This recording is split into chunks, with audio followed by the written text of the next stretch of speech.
शेतकरी बंधूंनो नमस्कार।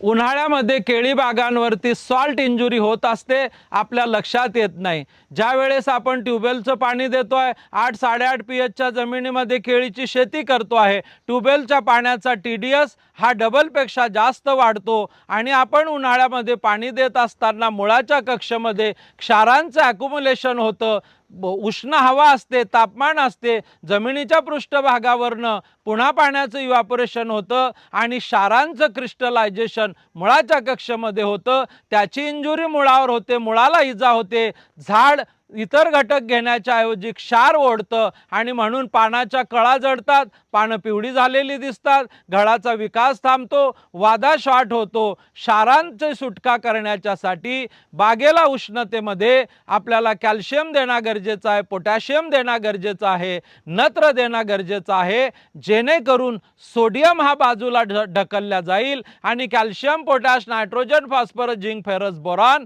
ही झाडाला उपलब्ध होईल आणि आपल्याला गुणवत्तेची बाग मिळेल। म्हणून क्षारांची इंजुरी, सॉल्टची इंजुरी समजून घेऊन त्याचं व्यवस्थापन करणं गरजेचं आहे। धन्यवाद।